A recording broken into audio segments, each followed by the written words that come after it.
पाप बुरा न है, पाप बुरा है, मना नहीं है, पर पाप से भी बड़ा पाप कौन है? पुण्य का घमंड। पाप जान लीजिएगा इस शब्द को, पाप बुरा है, मना नहीं है। सभी शास्त्र कहते हैं पाप गलत है, पाप बुरा है।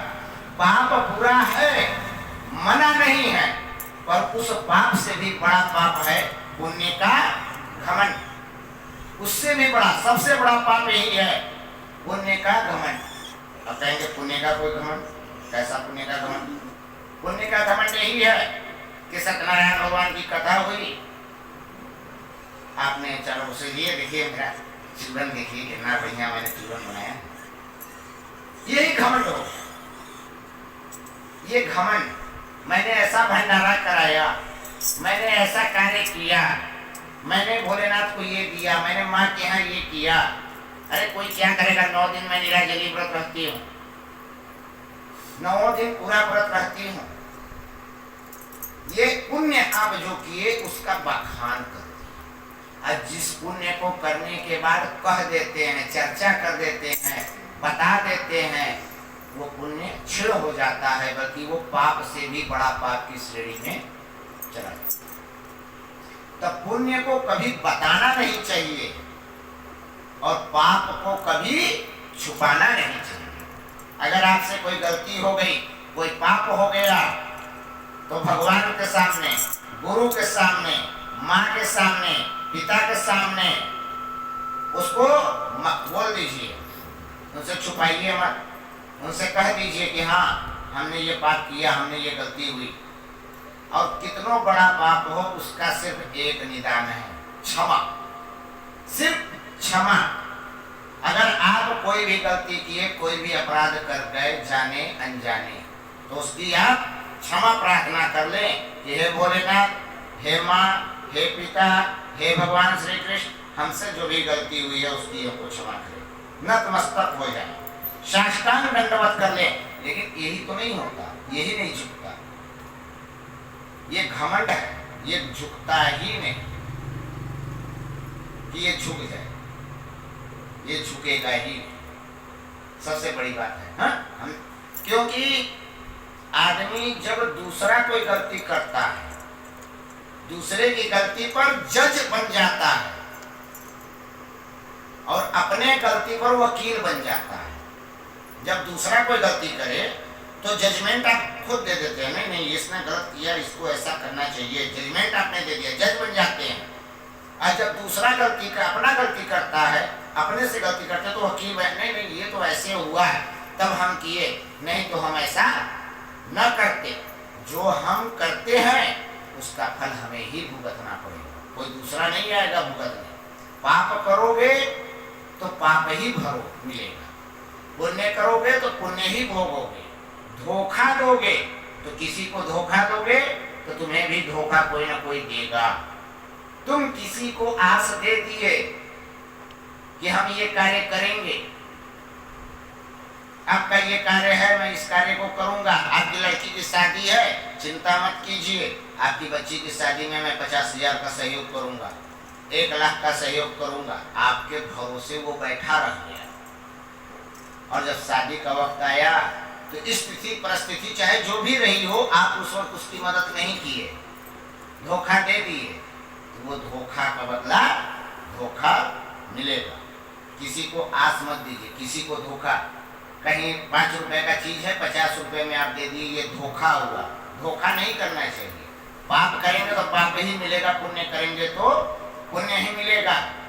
एक बनिया था और एक यादव, ध्यान दीजिए, एक बनिया था एक यादव। यादव रोज अपने गाय भैंस का दूध दूहता, खोआ बनाता और बेचने जाता, कभी बिक जाता कभी नहीं बिकता। एक दिन एक सेठ के यहाँ, बनिया के यहाँ पहुंच गया और बनिया से कहा कि मैं खोआ बनाता हूँ और खोआ हमारा आप ले लिया करो, उसके बदले हमें राशन दे दिया। सेठ भी कहा ठीक है कोई दिक्कत नहीं, उसी के यहाँ से हमेशा राशन ले जाया करता था। तो सेठ ने कहा ठीक है कोई दिक्कत नहीं, हमको तुम अपना खोआ दे दो, हमसे उसके बदले राशन ले जाना। कहें ठीक है। उस दिन राशन लिया चला गया। दूसरे दिन से अपना आए खोआ देवे उसको, उसके बदले में वो अपना वहां से अनाज ले, और अनाज ले करके सब जो पैसा बचे पैसा ले, न बचे राशन ले, और यादव अपने घर को चला जाता था। प्रतिदिन यही करता था। एक महीना बीत गया। एक महीने के बाद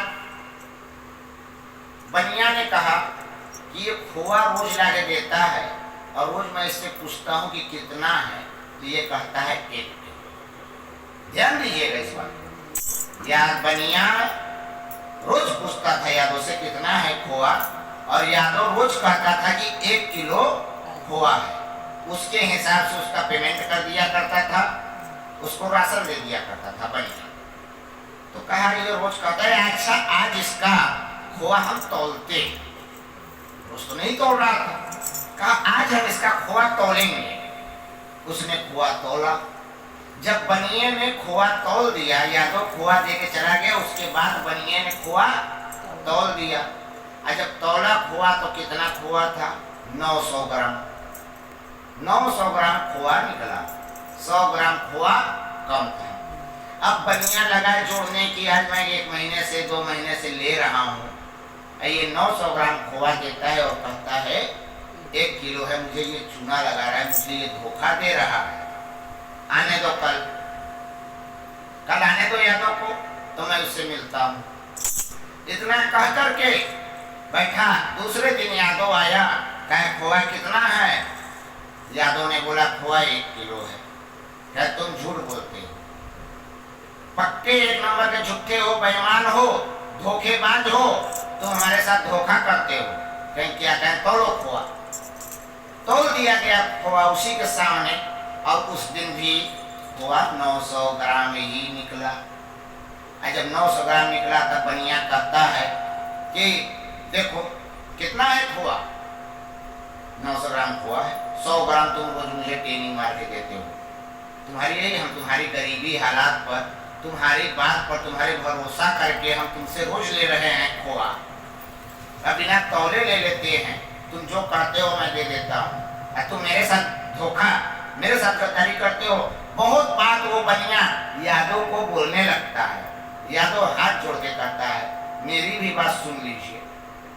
4 लोग वहां झुक जाते हैं। यादव हाथ जोड़ के कहता है मेरी एक बात सुन तो लीजिए आप। कहें क्या कहना चाहते हो? बोलो। कहें मैं कहना ये चाहता हूँ कि सर सेठ जी, मेरे पास न ही तराजू है और न ही पलड़ा है, न ही पाटा है। न तराजू है न बाट है।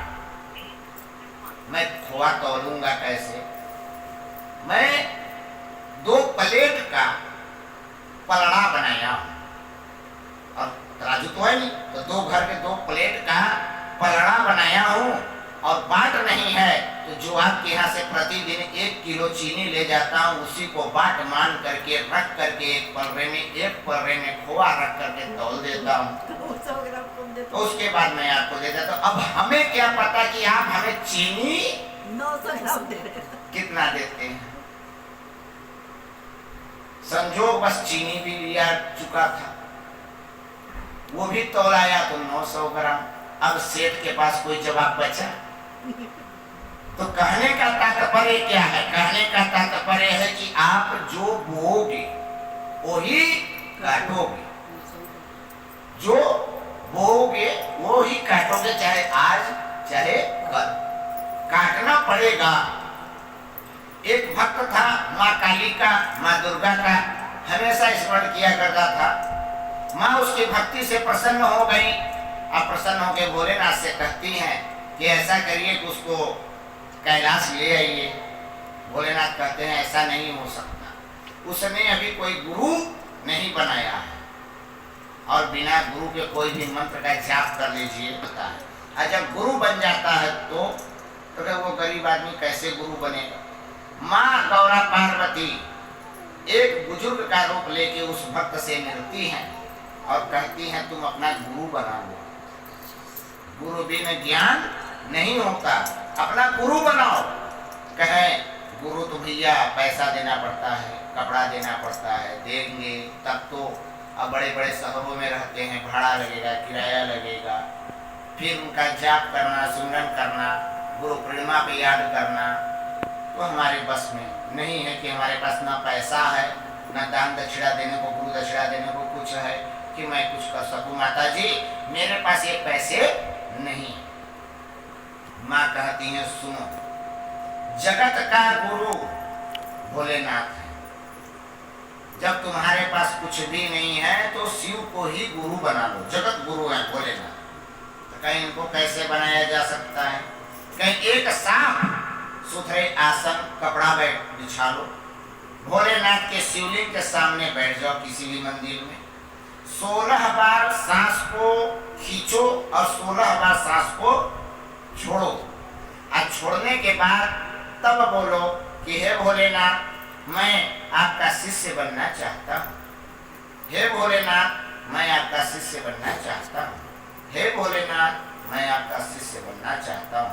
कृपया करके मुझे अपना शिष्य बनाइए और मुझे ज्ञान दीजिए।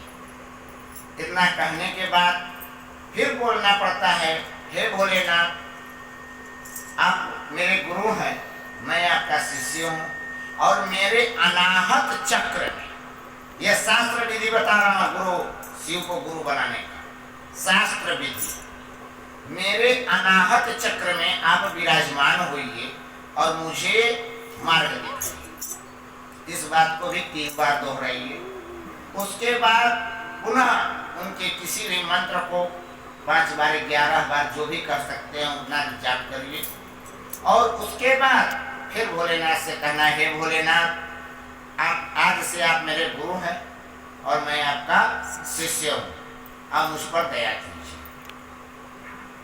मुझे मार्ग दिखाइए, मेरे जीवन काल में आने वाली हर समस्याओं का, हर प्रश्न का उत्तर दीजिए, मैं आपके शरण में।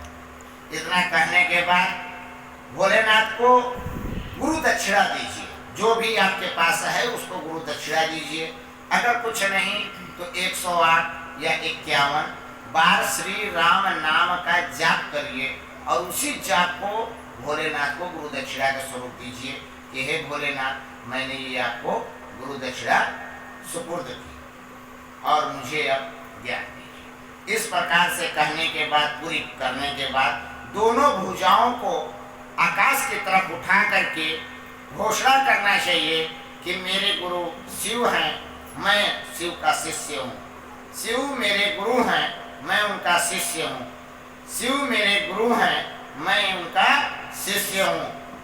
आज से मैं गुरु मंत्र लिया, आज से मैं गुरुमुख हुआ, ये मैं घोषणा करता हूँ। श्री शिवाय नमस्तुभ्यम।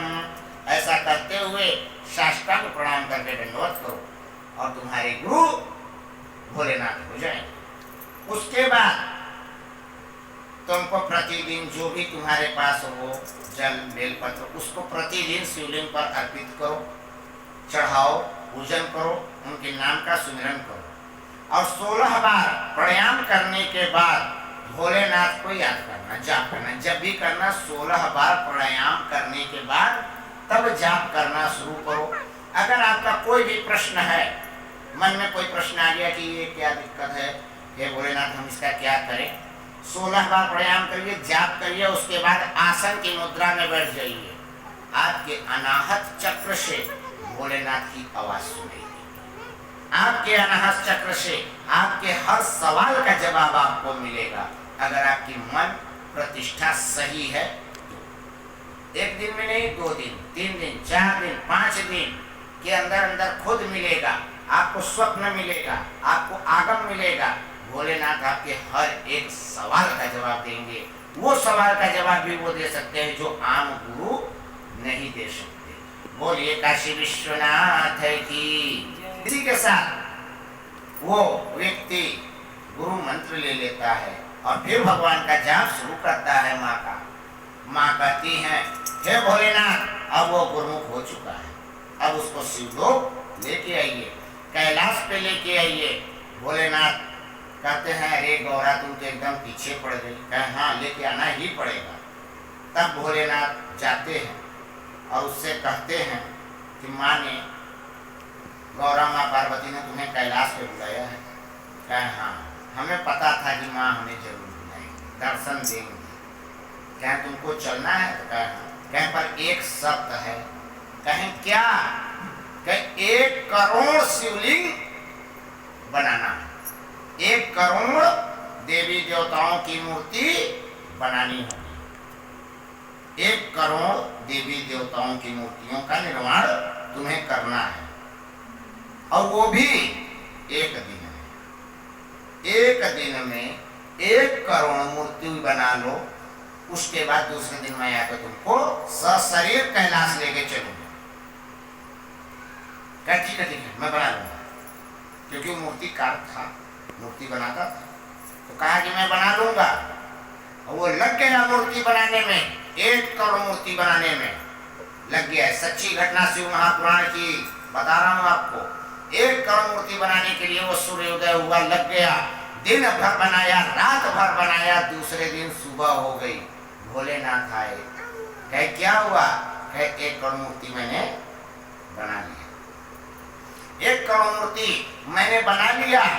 भोलेनाथ ने गिनती की, और जब गिनती की तो देखा उसमें 1 मूर्ति कम थी।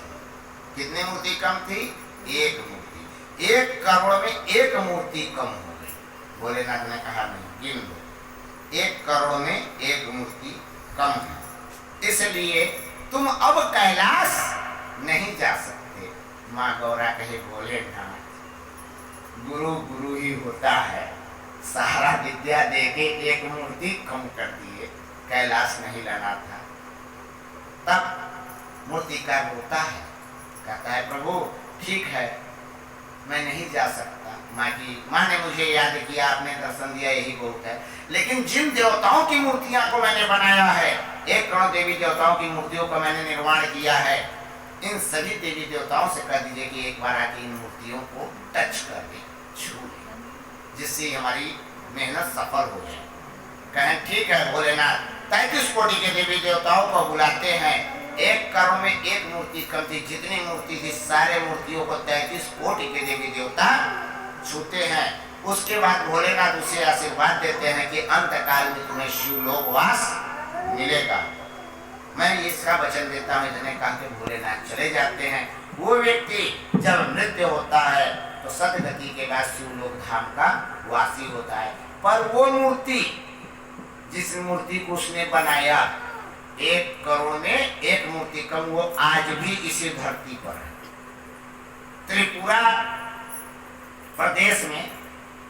प्रदेश में ऊनाकोटी नामक एक जगह है जहां विश्व की सबसे ज्यादा मूर्तियां हैं। त्रिपुरा प्रदेश में ऊनाकोटी नाम का एक जगह है जहां पे बहुत ज्यादा मूर्तियां हैं। जाके गिनती कर लीजिएगा, 1 करोड़ में सिर्फ 1 ही मूर्ति कम है। वो मूर्ति माँ के परम भक्त, जिनकी कथा मैंने सुनाई आपको शिव महापुराण से, उन्होंने ही उस मूर्ति को बनाया था। और 1 रात में 1 करोड़ मूर्ति बनाया, लेकिन 1 मूर्ति कम होने की वजह से सशरीर कैलाश नहीं जा सका। पर अंत गति पर भोलेनाथ उसे स्वयं आकर के लेके जाते हैं। बोलिए काशी विश्वनाथ की। ये है गुरु का चरित्र कि पाप बुरा है, मना नहीं है, पर पाप से भी बड़ा है पुण्य का अहंकार। बोलिए काशी विश्वनाथ की।